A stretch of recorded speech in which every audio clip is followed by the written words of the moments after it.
What's happening, Mindful Reality family? It's Mark here, and we are going to jump into this challenge All Stars 4, Episode 4 review. So, the episode did not disappoint as per usual. I don't know if it's just by virtue of my age and the fact that I've been watching the challenge for a long time, and they just touch all those nostalgia buttons for me. Whether it's the music, they had some Spice Girls in there. They have all the classic music. They have classic type of games that they used to have back in the day, and they have the people that I was watching when I was, 15, 16, 17, and it's cool to see them come back and they're getting themselves back into shape. They're getting themselves reacclimated with the show. They're getting back into what we started to know them for after being off the TV for many years and just living a regular life like the ones that we live. Hey, Ed, good evening. So, this episode focused in the beginning.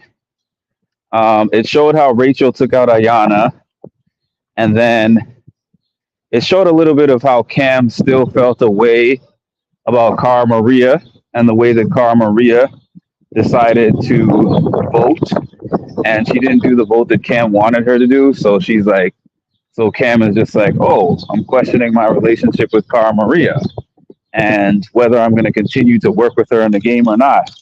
I don't know if Cam was ever really working with Cara Maria. From the things that she's describing, like I don't want to run a final against Cara. I think that was always the case, that she didn't want to run a final against Cara. The interesting thing for me about Killer Cam is that I remember when Cam first started on the show, she still had this same type of personality. Hi, Colleen. She still had the same kind of strong personality, and people were like, Cam, you're coming on too strong. And she's like, I don't care. If you think I'm coming on too strong, take me out. That was always the Killer Cam mentality.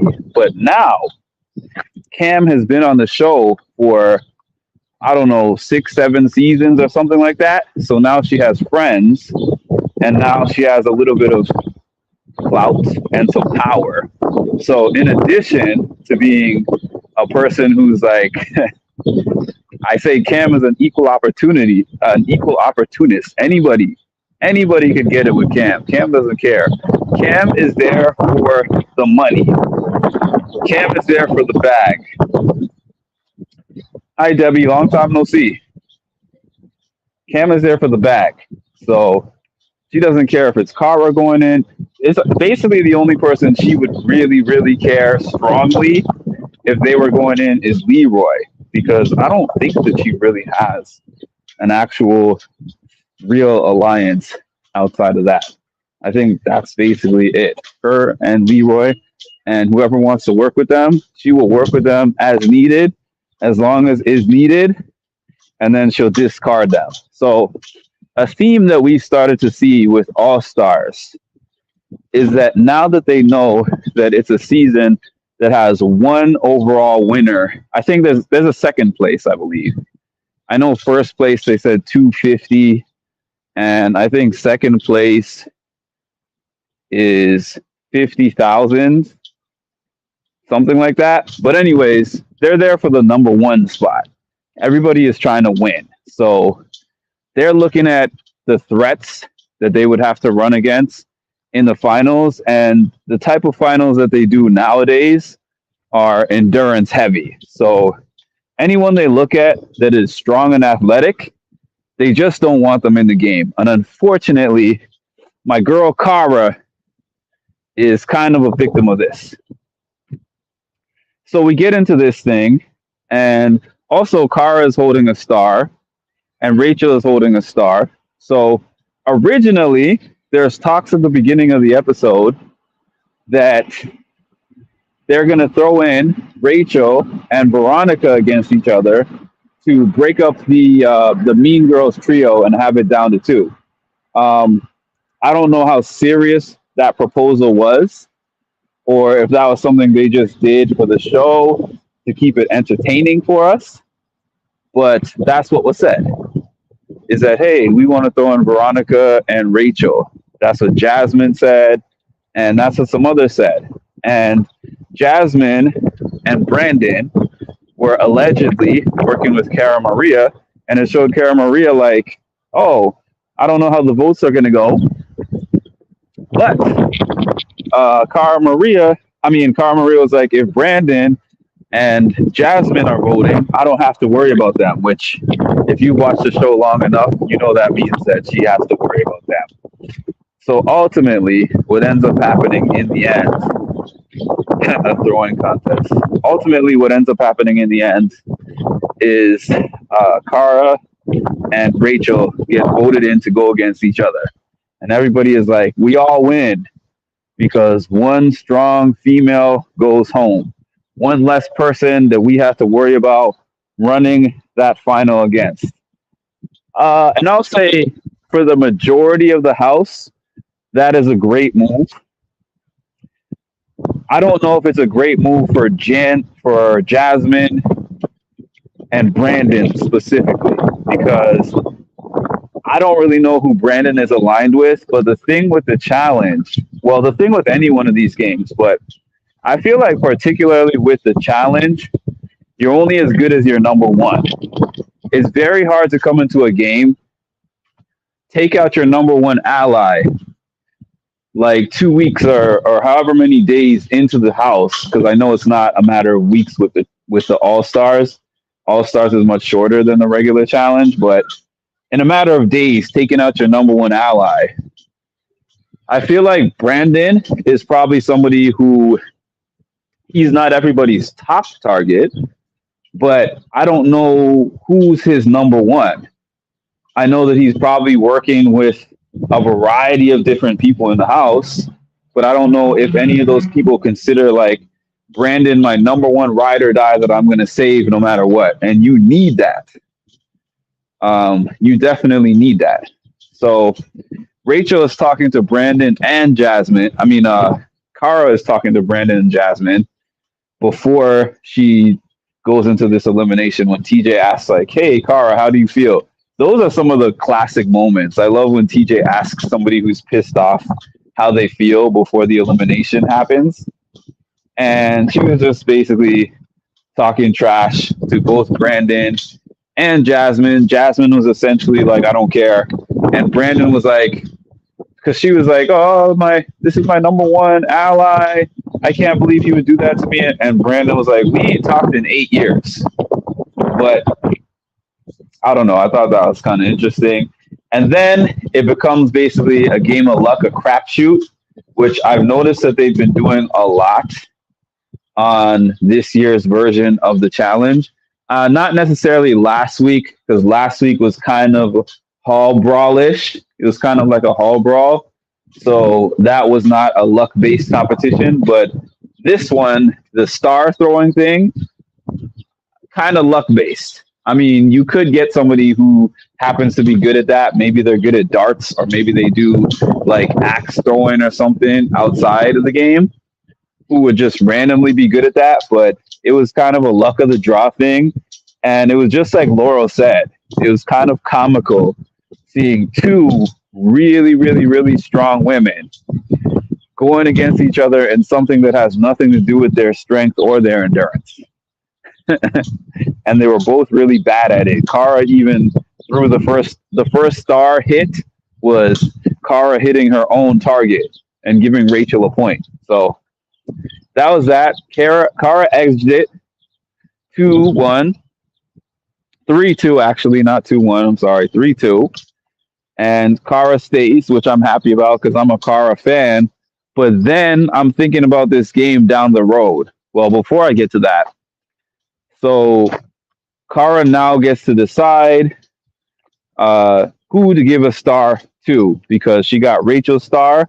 Now she has an extra star. She's choosing who to give the star to. She decides to give the star to Jasmine after making an epic speech, basically saying, you know, she was like, she said, hey, Laurel, how you doing up there? So she's like, I could give this to somebody strong like Laurel, or if I do that, I could end up in a Rachel versus Cara Maria part two next time around. So I could give it to somebody weak like Jasmine. And I was like, I'm here for the petty. I am here for the petty. They have to. They're a little old to have a lot of brawl competition. Yeah, I guess so. I have noticed that in season one of All Stars, they did like hall brawl. I think they did pole wrestle. They did really, really tough physical competitions for the elims. And I heard that people got injuries. Mark Long told me this himself, as a matter of fact. Like when I went to one of those Challenge Mania events, y'all know that Mark Long is one of the executive producers for All Stars. So I spoke to him about that around the time of maybe All Stars 2, I want to say. And he was like, yeah, after what happened in the first season, he said a lot of these people were like, I got kids and family back home. I'm in my 40s and 50s. So, and I'm going back to my regular life when I finish this. So I'm not trying to kill myself on the challenge like I was in my 20s when I had nothing to lose. So you're absolutely right about that. So she ends up giving the star to Jasmine. Jasmine was like, I don't care. Give me the star. I'm with it. Like, who cares? You can give me the star. You can be my enemy. I'm doing whatever I think is best for my game. In my opinion, I don't think it was best for Jasmine's game to make an enemy out of Cara. I think that she should have used Cara as a shield because Cara was always going to be a bigger target than her. Anytime Kara's in the losing group, they'll want to put Cara in if it's a woman's day. So I don't think it was really to her benefit to get Cara out if Cara was her friend. Because I don't think that Cara is necessarily aligned with the other women. Obviously, Cam turned on her real quick. I don't think that Nicole is aligned with her. Because look at Nicole was feeding Cam information early on in the episode. I don't think Flora's aligned with her. I don't know where Laurel stands with her, honestly, but we saw the upcoming clips of Laurel just screaming at her. So I can kind of assume that Laurel is not really aligned with Cara. So Jasmine should have kept that in her pocket because now, anytime there's an elimination, if Jasmine is down there and somebody has a chance to throw themselves down in there, they're definitely going to want to take out Jasmine or Veronica. So strong people holding stars and protecting other strong people with stars, that strategy didn't work. Clearly, because remember last episode, Cara and Rachel had that conversation. Hey, we got to protect each other. We're strong people with stars. And then they end up going against each other. So clearly, it seems like it's too early to hold on to a star. Doesn't seem to be beneficial to have a star within the first few days. It seems like it's best to let one of the weaker players hold the star as a placeholder and then take your shot and take that star from them before the finals. But you also don't know when the finals is going to be. Well, I guess you kind of do because I think that they said there's going to be 6 people running the finals, 3 men and 3 women. So I guess once we get a little bit closer to that number, we'll see more people taking shots at getting the star and throwing themselves in.